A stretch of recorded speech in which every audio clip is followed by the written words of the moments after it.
दोस्तों इस चैनल पे फर्स्ट ईयर वाले स्टूडेंट्स को बहुत सारे सब्जेक्ट पढ़ाए जाते हैं जैसे कि Hindi, English, pol science, history etcetera. तो सिंपली आपको उन सब्जेक्ट्स की वीडियो देखने के लिए चैनल के आइकन पे क्लिक करना है एंड देन आपके सामने जब अगला इंटरफेस ओपन होगा तो आपको प्लेलिस्ट वाले ऑप्शन पे क्लिक करना है। तो प्लेलिस्ट वाले ऑप्शन पे क्लिक करने के बाद जब आपके सामने बहुत सारी प्लेलिस्ट ओपन होंगी तो आप यहाँ पे देख सकते हैं ये सारे आपकी सब्जेक्ट की सारे चैप्टर वाइज वीडियो मिल जाएंगी आपको यहाँ पे। तो आप एक एक करके वो सारे चैप्टर्स देख सकते हैं।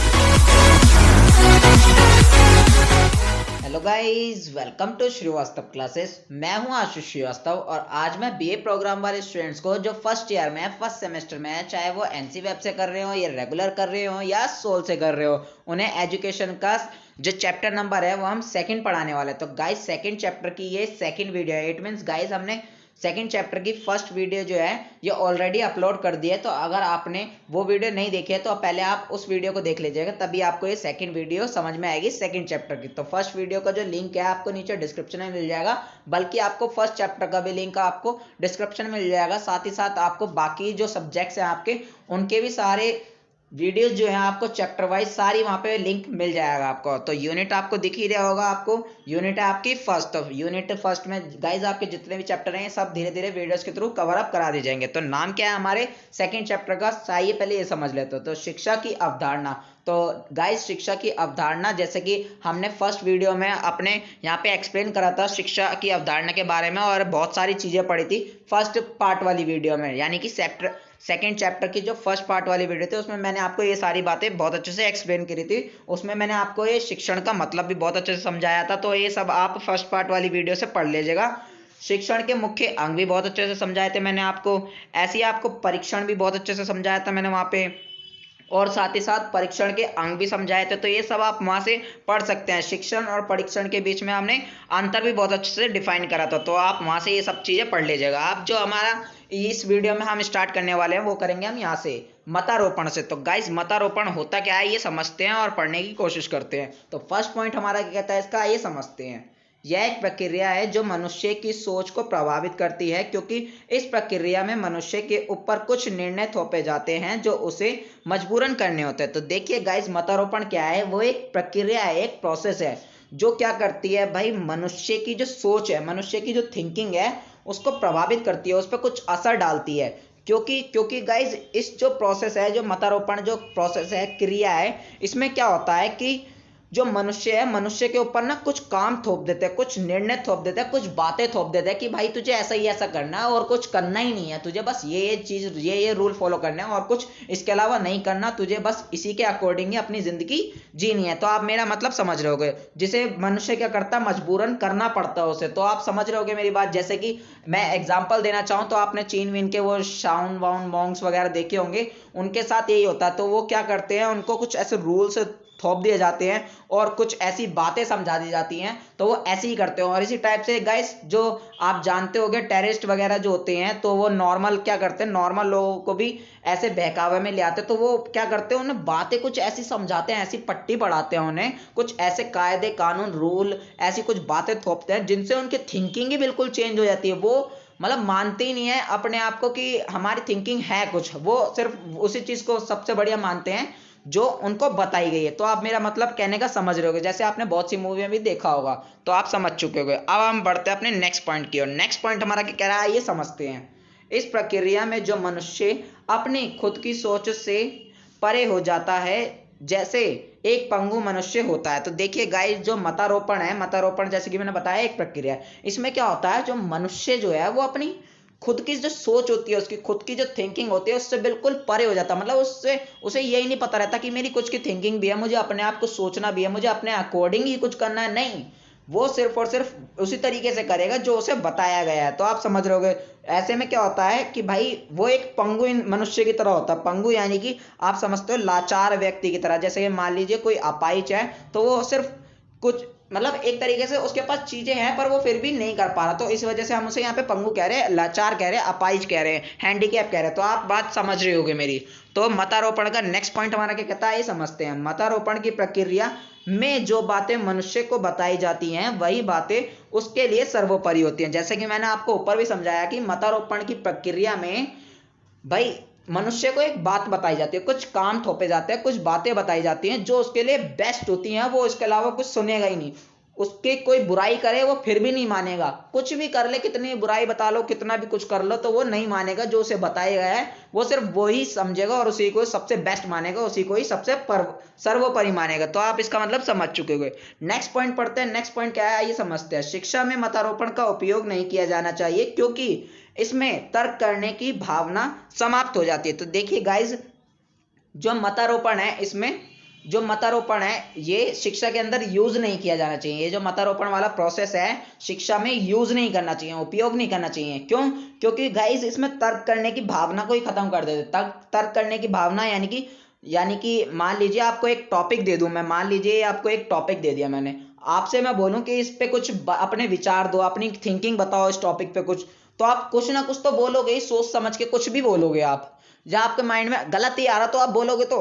बट मतारोपण में भाई वो इस भावना को ही खत्म कर देते हैं। ये तर्क करने की भावना होती है तो वो इसी को खत्म कर देते हैं।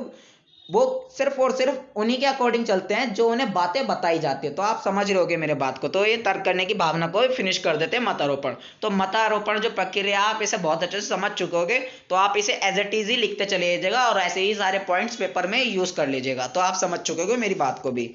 हम अपनी नेक्स्ट हेडिंग के बारे में पढ़ते हैं। नेक्स्ट हेडिंग क्या है हमारी? शिक्षा और मतारोपण में अंतर। तो शिक्षा गाइज मैंने आपको फर्स्ट चैप्टर में बहुत अच्छे से क्लियर करी थी क्या होती है शिक्षा। तो प्लीज आप एक बार फर्स्ट चैप्टर वाली वीडियो जरूर देख लीजिएगा, उसका लिंक भी आपको नीचे डिस्क्रिप्शन में मिल जाएगा, अदरवाइज आपको कंफ्यूजन बहुत रहेगी। तो गाइज मतारोपण और शिक्षा में आइए अंतर पढ़ते हैं। सबसे पहले शिक्षा के देखेंगे, फिर हम मतारोपण के देखेंगे। तो फर्स्ट पॉइंट हमारा शिक्षा का क्या रहा है आइए समझते हैं।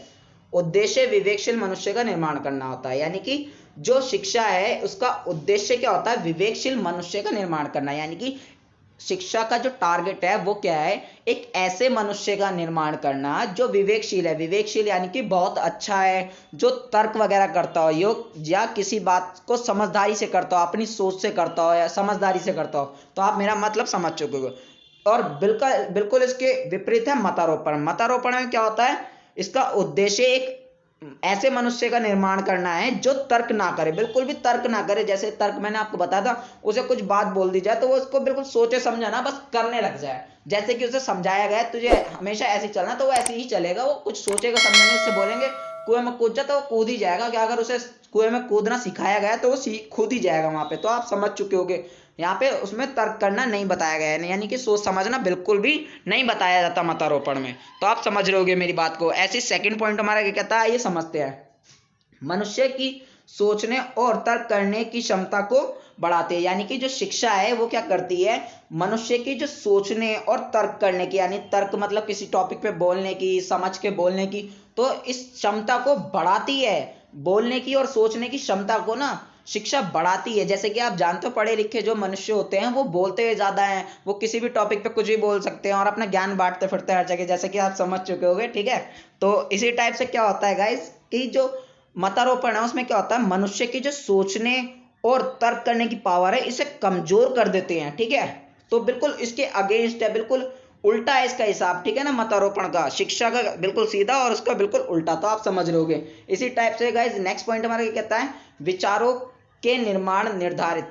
तो गाइज मैं बताता हूँ आपका मतलब इस पॉइंट का मतलब कि शिक्षा जो है वो क्या करता है, मतलब शिक्षा जो होती है वो विचारों के निर्माण पर आधारित होती है। यानी कि इस पॉइंट का मैं साफ साफ मतलब समझाऊं कि शिक्षा के माध्यम से हम क्या करते हैं, किसी के मनुष्य की जो थिंकिंग होती है ना उसे थोड़ा ब्रॉड कर देता है, थोड़ा बड़े लेवल का बना देता है, ताकि वो अच्छा बातें सीख सके, अच्छी थिंकिंग कर सके, अपने आप को समझदार हो जाए, कुछ सोचे और फिर अपनी समझदारी से करे। और इसमें क्या होता है मतारोपण में क्या होता है? ये विचारों को थोपने पर आधारित है। यानी कि जो मतारोपण है ये विचारों को थोपने पर आधारित है। साफ साफ मैं आपको समझाऊं कि इसमें क्या होता है? विचार थोपे जाते हैं, यानी कि दूसरे की थिंकिंग किसी दूसरे पे थोप दी जाती है। मान लीजिए इस मतारोपण में ये बातें बताई गई हैं तो वो किसी दूसरे मनुष्य पर थोप दी जाएगी जो भी मतारोपण में शामिल होगा, और उसे वही सारी फॉलो करनी पड़ेंगी। वो अपनी तरफ से कुछ भी नहीं सोच सकता, जैसे कि मैंने आपको बताया। अब पढ़ते हैं अपने नेक्स्ट पॉइंट, और नेक्स्ट डिफरेंट क्या है शिक्षा और मतारोपण में आइए समझते हैं। शिक्षक और शिक्षार्थी के बीच संवाद और आलोचना होती है। देखिए गाइस शिक्षा में क्या होता है? शिक्षक और शिक्षार्थी यानी कि शिक्षक मतलब कि अध्यापक यानी कि टीचर जिसे आप कहते हो, शिक्षार्थी यानी कि स्टूडेंट जिसे हम छात्र कहते हैं, तो इनके बीच क्या होता है, संवाद होता है। संवाद यानी कि बातें वगैरह होती हैं, और आलोचना, आलोचना यानी कि बुराइयां वगैरह भी होती हैं। बुराइयां, आप जैसे कि मान लीजिए टीचर ने आपसे कोई एक पॉइंट बोला, तो आप उसकी अच्छाइयां भी बताओगे, बुराइयां भी बताओगे, तो संवाद भी होते हैं वहां पे, आलोचनाएं भी होती हैं, तो आप समझ रहोगे।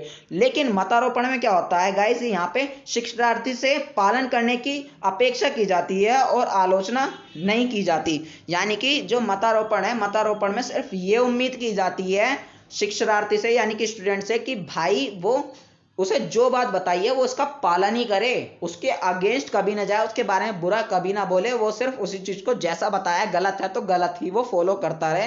वो ये ना बोले टीचर से कि ये सर गलत है। तो आप समझ रहे होगे मतारोपण का मतलब बहुत अच्छे से। और इसमें आलोचना नहीं कर सकता, बिल्कुल भी आलोचना यानी कि बुराई नहीं कर सकता। ठीक है, आप समझ चुके हो शिक्षा और मतारोपण में अंतर। तो गाइज आप ये सारे पॉइंट्स जो हैं as it is note down करते चले जाएगा। आपसे पेपर में अगर पूछेगा तो आप ऐसे ही लिख सकते हो, थोड़ा एक्सटेंड करके भी आप लिख सकते हो अगर आप बहुत अच्छे से समझ गए हो तो।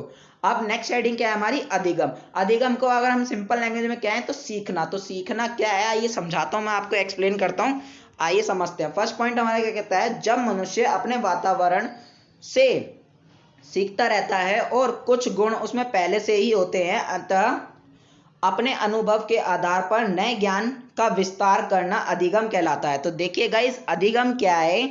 अधिगम जैसे कि मैंने आपको नॉर्मल जो वर्डिंग में बताया था वो क्या था, सीखना।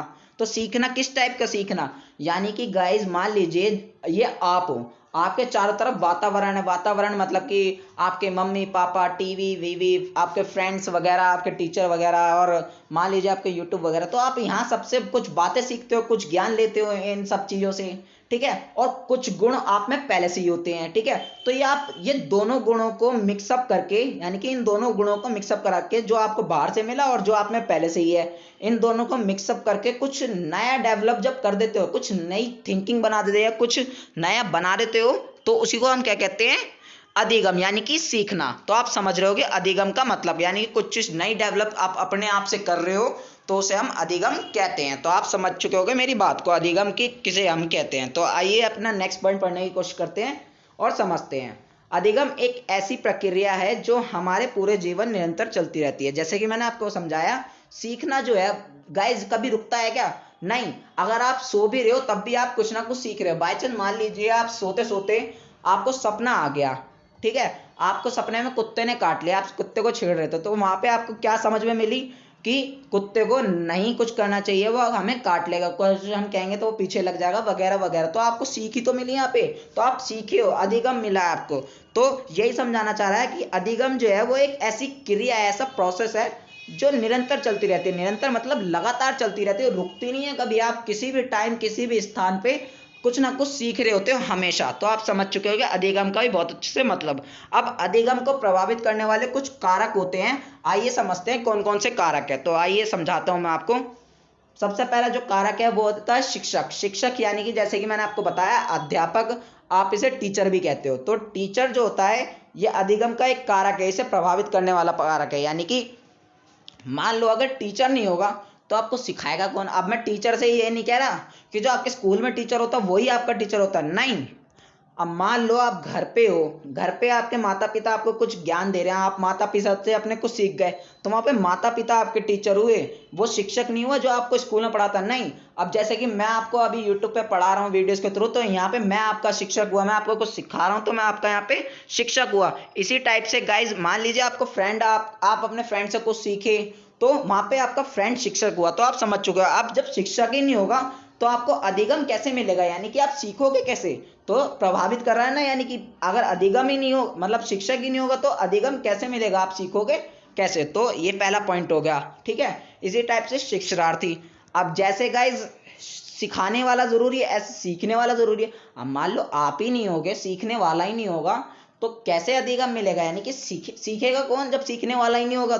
तो ये भी एक पॉइंट है हमारा प्रभावित करने वाला अधिगम का। तो आप इसको भी एक्सटेंड करके इसी टाइप से लिख सकते हो, जैसे कि मैं आपको समझा रहा हूं कि अगर शिक्षार्थी नहीं होगा तो अधिगम वेस्ट है वगैरह वगैरह। तो आप ये सब बना के लिख सकते हो, बिल्कुल आपको एक्सटेंड करके लिख देना है। आप समझ रहे होगे मेरी बात को, मैं आपको क्या समझाना चाह रहा हूँ। इसी टाइप से जो हमारा थर्ड कारक है, आइए इसको भी समझते हैं। शिक्षण की विधि यानी कि सिखाने की जो तरीका होता है। मान लीजिए मैं टीचर हूं, अभी आपका, मैं आपको सिखा रहा हूं, तो टीचर हुआ मैं आपका और आप हो स्टूडेंट। अब मैं आपको किस तरीके से सिखा रहा हूं, मैं आपको वीडियोस के तरीके से सिखा रहा हूं, आपको पढ़ा के सिखा रहा हूं, आपको वीडियो के माध्यम से सिखा रहा हूं। तो ये मेरा पढ़ाने का तरीका है। मैं कुछ आपको एग्जाम्पल दे के सिखा रहा हूं, जैसे कि मैं आपको यहाँ पे दिखा रहा हूँ, एग्जाम्पल दे दे के आपको बना बना के आपको कर रहा हूँ। तो ये सिखाने की जो विधि होती है ये भी प्रभावित करती है। मान लो हमारे पास शिक्षक भी है, शिक्षार्थी भी है। आप जब सिखाने का तरीका ही नहीं है तो सीखेगा कैसे इंसान और सिखाएगा क्या इंसान? तो आप समझ रहे होगे। तो ये भी प्रभावित करती है अधिगम को। तो समझ चुके हो मेरे अधिगम वाला पॉइंट भी आप, ये शिक्षार्थी वाला भी, ठीक है। तो आप बढ़ते हैं अपने नेक्स्ट पॉइंट की। नेक्स्ट पॉइंट क्या है हमारा? ये है शिक्षण की सामग्री। शिक्षण की सामग्री, अब देखिएगा इसकी सामग्री क्या होती है। सामग्री को हम कह सकते हैं सामान कह सकते हैं। इसी टाइप से विधि को हम कह सकते हैं तरीका। तो सामग्री को हम सामान कह सकते हैं। आप शिक्षण यानी कि आपको अधिगम को सिखाने के लिए सामान भी तो जरूरी है। जैसे कि मान लीजिए अभी मैं आपको फोन के थ्रू, वीडियो के थ्रू, नेट के थ्रू पढ़ा रहा हूं, तो ये सामान हुआ। मैं आपको किसके थ्रू? फोन के थ्रू पढ़ा रहा हूं, और आप भी फोन के थ्रू पढ़ रहे हो, नेट के थ्रू पढ़ रहे हो। तो ये आपका सामान हुआ, शिक्षण का सामान हुआ, यानी कि अधिगम लेने का आपका सामान हुआ, यानी कि आपका सीखने के लिए सामान हुआ, सामग्री हुई। तो आप समझ चुके होगे इस पॉइंट को भी। अगर यही नहीं होगा तो आप अधिगम कैसे करोगे, यानी कि आप सीखोगे कैसे? तो आप मेरी बात समझ चुके होगे इन चारों पॉइंट में। तो ये सारे प्रभावित करते हैं अधिगम को पॉइंट। अब बढ़ते हैं अपने नेक्स्ट हेडिंग की ओर। नेक्स्ट हेडिंग क्या है हमारी, आइए समझने की कोशिश करते हैं। तो नेक्स्ट हेडिंग है हमारी अधिगम या सीखने की प्रक्रिया। हम जैसे कि मैंने आपको पहले ही बताया था, अधिगम को ही सीखना कहते हैं। तो सीखने की प्रक्रिया कह लो या अधिगम की प्रक्रिया कह लो, बात एक ही है। तो फर्स्ट प्रक्रिया जो है हमारी वो क्या है? चिंतन या तर्क परक प्रक्रिया। तो गाइस, चिंतन का मतलब मैं आपको पहले समझाता हूं, यानी कि सोचना, और तर्क करना भी यानी कि सोचना। तो आप समझ चुके होगे तर्क करना सोच समझ के कुछ बोलना है, या आप समझ रहे होगे तर्क करना यानी कि सोचना, ठीक है ना। तो चिंतन कह लो या तर्क कह लो, तो दोनों का मतलब क्या होता है? सोचना और फिर कुछ बोलना। तो आप समझ रहे होगे। तो एक प्रक्रिया का नाम है, पहला प्रोसेस जो है वो है चिंतन तर्क परक प्रक्रिया। आप गाइस, परक का कुछ मीनिंग नहीं होता, ये यहाँ पे नाम है तो आपको एज इट इज याद रखना पड़ेगा। आप प्रक्रिया भी बोल सकते हो या अधिगम भी बोल सकते हो, कुछ भी बोल सकते हो यहाँ पे। तो पढ़ते हैं क्या है ये चीज। इसमें छात्र के सामने ऐसी स्थिति बनाई जाती है जिससे चिंतन करने पर मजबूर हो जाता है। तो गाइस, पहले मैं आपको दोबारा क्लियर कर देता हूं कि हम पढ़ के आ रहे हैं, सीखने की कुछ प्रोसेस पढ़ रहे हैं, कुछ तरीके पढ़ रहे हैं सीखने के लिए। तो गाइस, पहला जो प्रोसेस है चिंतन वाला, इसमें क्या हो रहा है कि जो छात्र है, ये प्रोसेस क्या है, इसमें जो छात्र है, मान लीजिए ये छात्र है और ये अध्यापक है। तो अध्यापक क्या करता है? छात्र के सामने कुछ ऐसी सिचुएशन बना देगा। बाय चांस मान लो मैं आपको एक ऐसा क्वेश्चन दे दूं और आपसे पूछूं कि भाई इस क्वेश्चन के बारे में बताओ, फिर आप सोच में पड़ जाओगे, आप चिंतन करोगे ना, सोचने समझने लग जाओगे आप। तो सोच समझ के आप कुछ ना कुछ आंसर दोगे, वहां पे आपके कुछ ना कुछ सीखने को मिलेगा कि यहाँ पे ये हुआ, यहाँ पे ये हुआ, यहाँ पे ये हुआ। मैथ का ही क्वेश्चन दे दिया मैंने आपको, तो वहां पे आप कुछ ना कुछ सीखोगे, मल्टीप्लाई कुछ भी, आप कुछ तो सीखोगे। तो कुछ यही समझाना चाह रहा है हमारा जो ये प्रोसेस है कि छात्र के सामने, इस प्रोसेस में क्या करता है, छात्र के सामने कुछ ऐसी सिचुएशन बना देता है अध्यापक कि उसे सोचने पर मजबूर हो जाए। अब जब वो सोचेगा तो उसका माइंड चलेगा, माइंड चलेगा तो वो कुछ ना कुछ सीखेगा। तो आप समझ चुके होगे इस प्रोसेस को भी। तो बढ़ते हैं गाइस, चलिए नेक्स्ट पॉइंट की ओर। नेक्स्ट पॉइंट हमारा क्या कह रहा है ये समझते हैं।